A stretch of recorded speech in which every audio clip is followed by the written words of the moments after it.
नमस्कार मैत्रिणींनो, बाजारातून शेवग्याच्या शेंगा आणल्यानंतर आपण त्या तशाच फ्रीजमध्ये ठेवतो. त्यामुळे काही दिवसांनी त्या वाळतात आणि खराबही होऊ शकतात. म्हणून आज मी तुम्हाला शेवग्याच्या शेंगा जास्त दिवस ताज्या ठेवण्याची एक सोपी ट्रिक सांगणार आहे.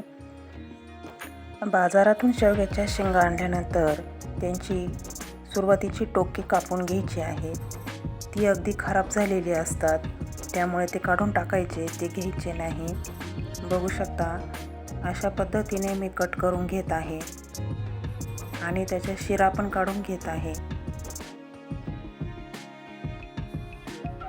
एकसारख्या आकारात शेवग्याच्या शेंगा कट करून घेत आहे मी. बघू शकता, अशा पद्धतीने त्याच्या शिरा पण काढून घेतलेले आहे.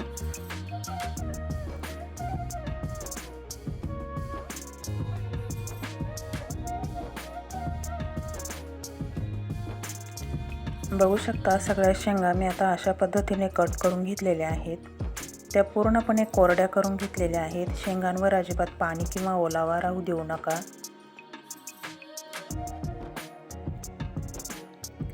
आता फ्रीजमध्ये शेंगा ठेवण्यासाठी मी येथे एक डबा घेतलेला आहे.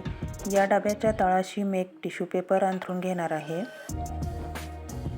आता सर्व कट केलेल्या शेंगांचे तुकडे डब्यामध्ये भरून ठेवत आहे.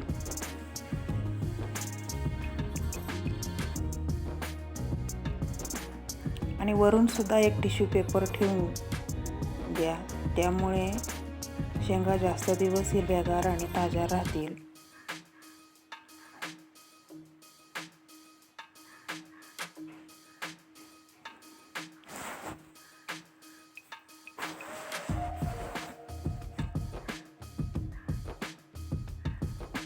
डब्याचे झाकण लावून हा डबा फ्रीजमध्ये ठेवणार आहे.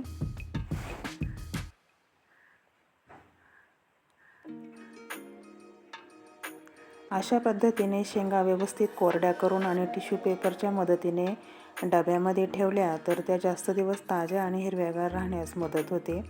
तुम्हाला माझी ही सोपी टिप कशी वाटली ते कमेंटमध्ये नक्की सांगा. व्हिडिओ आवडला असेल तर लाईक करा, तुमच्या मित्रमैत्रिणींना शेअर करा आणि अशाच उपयोगी घरगुती टिप्ससाठी चॅनलला सबस्क्राईब करायला विसरू नका. धन्यवाद.